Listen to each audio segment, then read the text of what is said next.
We are still in Barcelona, and today we're covering the typical tourist fare churches. But if you have been to any in Europe, you know that they are nothing like what we've got in the US. See if you agree. In the Gothic quarter, the Barcelona Cathedral, or La Seu, is named for its position as the headquarters or seat of the bishop, and houses the remains of Eulalia, who was tortured as a Christian martyr at just 13 years old. It was built as a much smaller three-nave church in the 4th century and has been added onto, including a complete facelift to the exterior, up through 1913.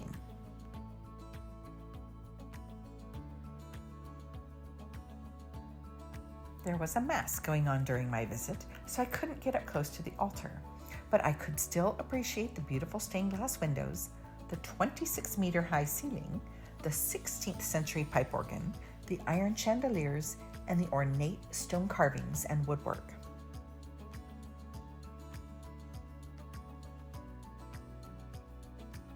Out the side door, the cloisters, which were completed in 1448, house a small garden, a fountain, a gift shop, and most interestingly, 13 geese symbolizing the age of Eulalia. It is said that they act as guard dogs, with their deafening noise deterring thieves and intruders.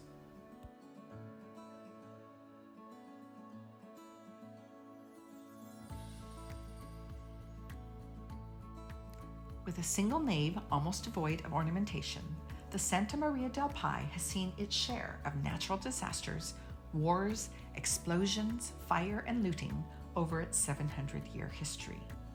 The oldest stained glass window to survive all the catastrophes is from 1718, and the remarkable rose window is a 1940 reproduction. But the octagonal bell tower, which rises to an impressive 54 meters, was started in 1460 and completed in 1497. Named after a pine tree that stood in front of the church, it is worthwhile to see for about $10, even with the sparse decoration, for its perfectly proportioned nave and the total absence of pillars. You may be wondering if, after you have seen so many churches, do they all start looking alike after a while? Yes and no. Yes, many of the churches in Spain were built in the same period in similar styles. And yes, there is often a prevailing theme. But when you know the history and the story behind each one, then no, they are all very different. For instance, the People's Cathedral was completed in record time.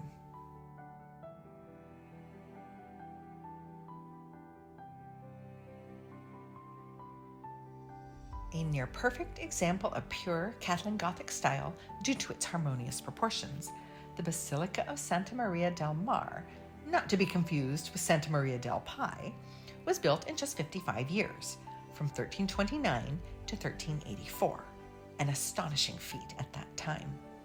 Its construction was funded by parishioners rather than the nobility, yet the structure is elegant rather than humble, partly due to the stained glass windows and the two unmistakable towers rising regally skyward.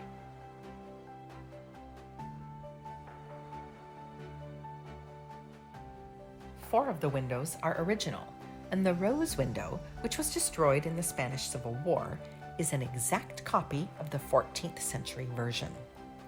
On the cross-vaulted ceiling, I could see the blackened remains of a fire that was intentionally set to destroy the church and its contents in 1936, which burned for 11 days, revealing the naked stone structure of today. Built by workers for workers, its relative simplicity gave it its nickname, the People's Cathedral. And while it is not overly decorated, it has a sense of airiness, reverence, and space to worship.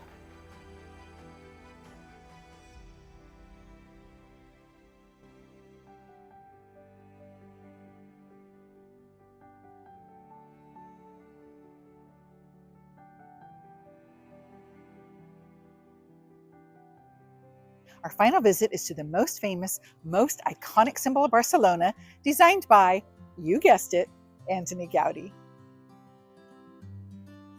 140 years after the first stone was laid, the Sagrada Familia, or Sacred Family, is still in process according to the original plans Antoni Gaudí designed in 1883. When he took over after the first architect resigned, it marked a shift to a holistic vision, integrating nature, religion, and architecture in a modernist approach, as opposed to the traditional Gothic Revival style popular at the time. His pillars look like trees, which creates a forest-like effect, and the ceiling is not only designed to let in natural light, but also to complement his vastly different structural interpretation.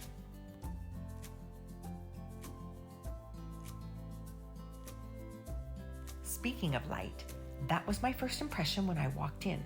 The amazing light streaming through the stained glass windows that washed the white interior with vibrant color. The windows themselves were a revelation. From the cooler blues and greens on the east side for the morning sun, to the warmer reds, oranges, and yellows on the west side for the setting sun, every detail was carefully planned and artistically executed.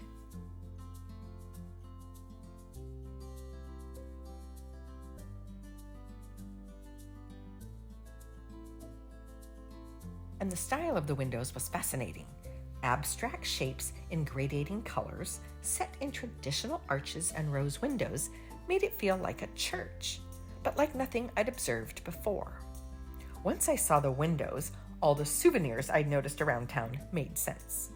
I knew they were Gaudí inspired, but it was still an aha moment.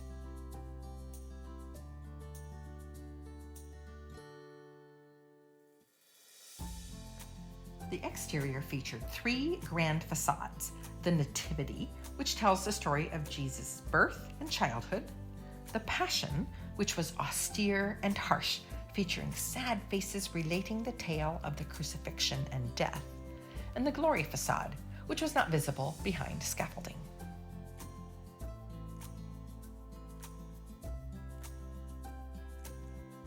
Despite its prolonged construction for over a century, work on Sagrada Familia has continued according to Gaudí's meticulous vision of blending Gothic and Art Nouveau styles, and has been named a UNESCO World Heritage Site.